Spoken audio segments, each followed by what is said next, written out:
আসসালামু আলাইকুম আমার প্রিয় বন্ধুজন, আত্মীয় স্বজন এবং পাঠক পাঠিকা সকলকে জানাচ্ছি আষাঢ়ের এই সুন্দর মেঘলা দিনের শুভেচ্ছা।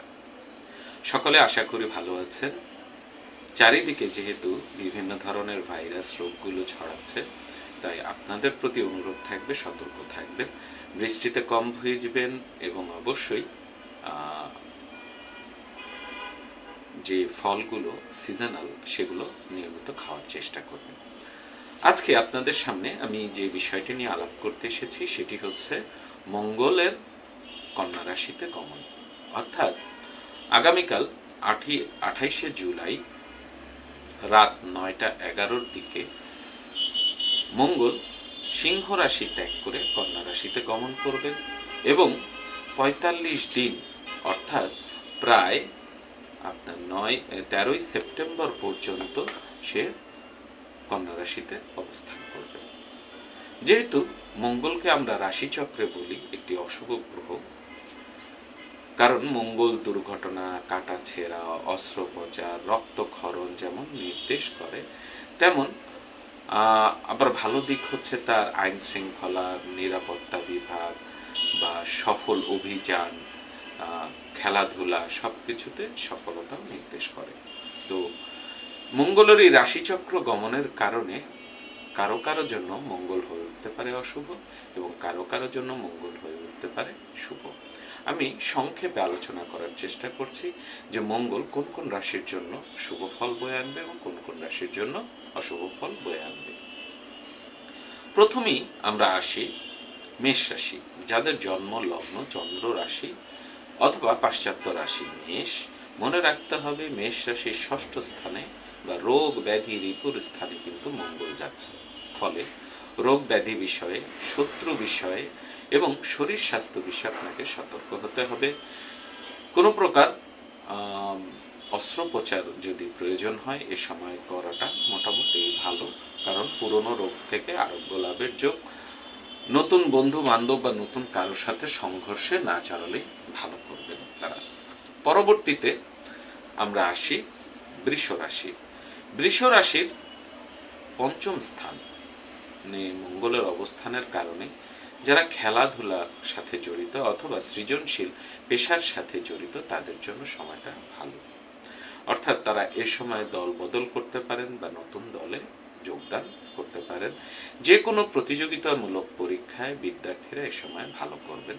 শরীর চর্চা বা শারীরিক কসরতের ক্ষেত্রে একটু সতর্ক থাকবেন, বিশেষ করে লিগামেন্ট বা মাসেল মাংসপেশির কোনো টান বা চোট পেতে পারেন।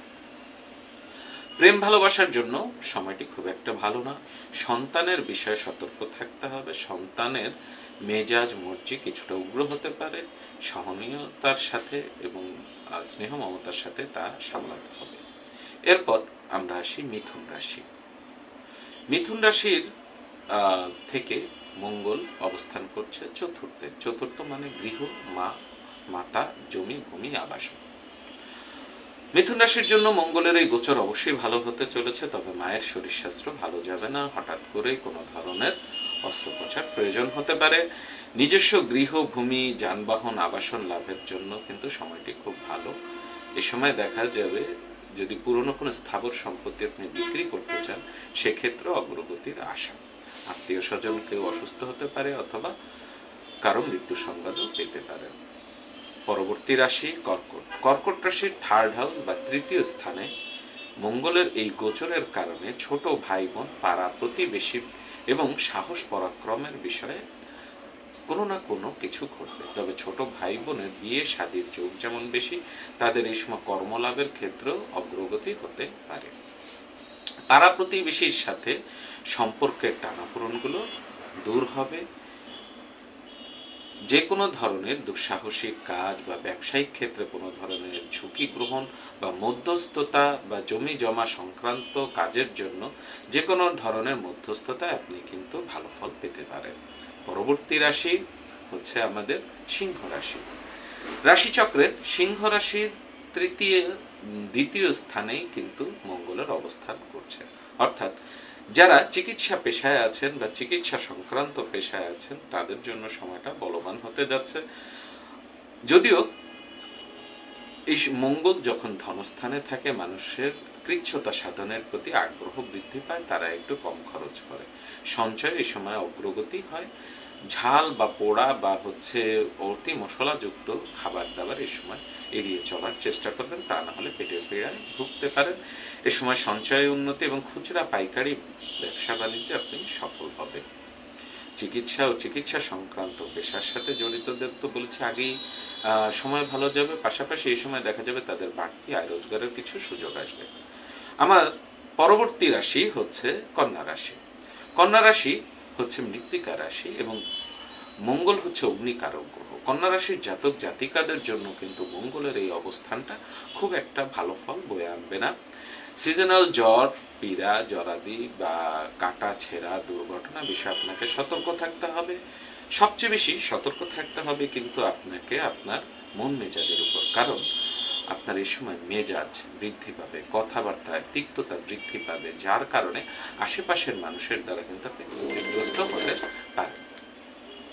হ্যাঁ, এরপরে আমরা আসি আমাদের পরবর্তী যে রাশি, সেটা হচ্ছে তুলা। তুলা রাশির জাতক বা জাতিকা যারা আছেন, মনে রাখতে হবে তুলা রাশির ব্যয়ের ঘরে বা দ্বাদশে কিন্তু মঙ্গল অবস্থান করছে। মঙ্গলের এই অবস্থান দ্বাদশে হওয়ার কারণে প্রবাসীদের শরীর স্বাস্থ্য বিষয়ে সতর্ক হতে হবে।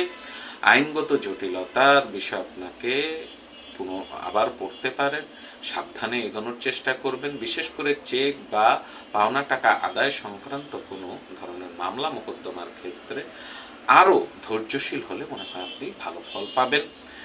যেহেতু মঙ্গল দ্বাদশে থাকার কারণে এ সময় দেখা যায় অগ্নি বা অগ্নি সংক্রান্ত বিষয় থেকে কোনো ধরনের ক্ষতি হতে পারে, যার ফলে বাড়িতে কোনো ধরনের কোনো মেশিনারিজ বা যন্ত্রপাতির বিপর্যয় বা যন্ত্রপাতি ক্ষতিগ্রস্ত হওয়ার আশঙ্কা আছে। অবশ্যই আকাশে বজ্র বিদ্যুৎ চমকালে চেষ্টা করবেন আপনার যন্ত্রপাতিগুলোকে প্রপার আর্থিং করার চেষ্টা করবেন অথবা সুইচ অফ করে দিবেন। দ্বাদশে মঙ্গলের এই অবস্থান আপনার তুলা রাশির মানুষের জন্য রক্তদান বা রক্তদান করার সংক্রান্ত কাজে বা সামাজিক কাজের জন্য খুবই ভালো। পরবর্তী রাশি বৃশ্চিক। বৃশ্চিক রাশির অধিপতি হচ্ছে মঙ্গল। বৃশ্চিক রাশির এই অধিপতি মঙ্গল এখন বসে আছে বৃশ্চিক রাশির কোথায়? আয়ের ঘরে, বন্ধুর ঘরে। বৃশ্চিক রাশির জাতক জাতিকার মঙ্গলের এই ৪৫ দিনের অবস্থান কিন্তু বন্ধু বান্ধব এবং বৃদ্ধি এবং আয় রোজগারে উন্নতির জন্য খুবই বলবান। বিশেষ করে যারা কেমিক্যাল সংক্রান্ত কাজ, কাঠের কাজ বা কোনো ধরনের ঔষধপত্রাদি বা মেডিকেলের সাথে জড়িত আছেন, তাদের আয় রোজগার বৃদ্ধি পাবে। বড় ভাই বোনের সাহায্য লাভ এবং এই সময় দেখা যাবে আপনার আর্থিক অবস্থার ধীরে ধীরে উন্নতি নির্দেশ করছে। আমাদের পরবর্তী রাশি ধনু রাশি। ধনু রাশির দশমে মঙ্গলের অবস্থানের কারণে প্রশাসনিক কর্মকর্তা এবং নিরাপত্তা বিভাগের সাথে যারা জড়িত আছেন তাদের জন্য পদোন্নতির সময়। তবে এই সময় শারীরিক পরিশ্রম বৃদ্ধি পাবে। পদস্থ কর্মকর্তা নানাভাবে আপনাকে প্রচুর খাটানোর চেষ্টা করবে। ভয় পাবেন না, অবশ্যই সময় ভালো হবে। তবে যাদের পিতার হৃদরোগ বা পূর্বে কখনো মস্তিষ্কে রক্তক্ষরণ জনিত বা আমরা যেটাকে বলি স্ট্রোক সংক্রান্ত কোনো ঘটনা ঘটেছে, তাদেরকে খুব সতর্ক হতে হবে, কারণ মঙ্গলের এই অবস্থানের জন্য আবারও পিতাকে নিয়ে হাসপাতালে দৌড়াদৌড়ি করতে হতে পারে। পরবর্তী রাশি মকর। মকর রাশির ভাগ্যস্থানে মঙ্গলের অবস্থান। যেহেতু মকর হচ্ছে শনির ঘর আর মঙ্গলের সম্পর্কটা হচ্ছে শনি মঙ্গলের খুব একটা ভালো না। জীবন জীবিকার জন্য যারা বিদেশে যাওয়ার চেষ্টা করছেন তারা অবশ্যই চেষ্টাটাকে আরো বাড়িয়ে দিন। উচ্চশিক্ষার সাথে যে ছাত্রছাত্রী জড়িত বা বিশ্ববিদ্যালয় শিক্ষার্থীদের আরো বেশি পরিশ্রম করতে হবে। বিজ্ঞান বিভাগের এবং চিকিৎসা বিভাগে অধ্যয়নরতদের সময়টি তুলনামূলক একটু চাপে যাবে, তবে পরিণতি ভালো আসতে চলেছে। এর পরবর্তীতে একটি কথা মনে রাখতে হবে, যারা উচ্চ শিক্ষায় পরিশ্রম করছেন, বিশেষ করে বিশ্ববিদ্যালয়ে ভর্তির ক্ষেত্রে আপনাকে আরো বেশি পরিশ্রম করা উচিত, তাহলে সাফল্য আসবে। পরবর্তী রাশি আমাদের হচ্ছে কুম্ভ রাশি। রাশিচক্রে এই একটি রাশি আছে, কুম্ভ রাশি, যেটাকে আমরা সবসময় বলি অপ্রত্যাশিত ঘটনার কারণ। তো কুম্ভ, আপনার রাশি যদি কুম্ভ হয়, তাহলে মনে রাখতে হবে অষ্টম স্থানে আপনার মঙ্গল, যেটি আপনার জন্য আগামী ৪৫ দিন খুব একটি ভালো সময় যাচ্ছে না। ব্যক্তি জীবনে ঋণ বৃদ্ধি পাবে, পাশাপাশি পুরনো ঋণের চাপ যদি থাকে সেটা আরো বৃদ্ধি পেতে পারে। শরীর স্বাস্থ্য বিষয়ে সতর্ক হতে হবে, জ্বর, জরাদি, পীড়া, কাটা ছেঁড়া, দুর্ঘটনা দেখা দিতে পারে। পুরনো শত্রুগুলো আবারও প্রকাশ্যে এসে আপনার কাছে নানাভাবে আপনাকে উত্তপ্ত করতে চলেছে। চিকিৎসক, চিকিৎসা পেশা এবং চিকিৎসা সংক্রান্ত বিভিন্ন ঔষধপত্রাদির ব্যবসা বাণিজ্যে যারা আছেন তারা এই সময় কিছু ভালো ফল পাবেন। বীমা বা ব্যাংক জমা থেকে এই সময় আপনার বাড়তি কিছু আয় রোজগার হতে পারে। সর্বশেষ রাশি মীন রাশি। মনে রাখতে হবে মীন রাশির জাতক জাতিকাদের মঙ্গলের এই অবস্থান সপ্তমে হচ্ছে। সপ্তম মানে ব্যবসা বাণিজ্য এবং জীবনসাথী। জীবনসাথীর জন্য বা জীবনসাথীর শরীর স্বাস্থ্যের জন্য সময়টা ভালো যাবে না। কাটাছেঁড়া বা কোনো ধরনের অস্ত্রোপচার হতে পারে। এই সময় তার মেজাজও কিছুটা উগ্র থাকবে। দেখা যাবে দাম্পত্য সম্প্রীতিতে প্রায়শই কলহের কারণে বিনষ্ট হতে পারে। অংশীদারি ব্যবসা বাণিজ্যে আপনাকে আরো বেশি সতর্ক হতে হবে এবং ধৈর্যের কোনো বিকল্প আপনার এই সময় নেই। তো এই ছিল মোটামুটি মঙ্গলের রাশিচক্র পরিবর্তনের কারণে আপনাদের জন্য কি হতে চলেছে তার পূর্বাভাস।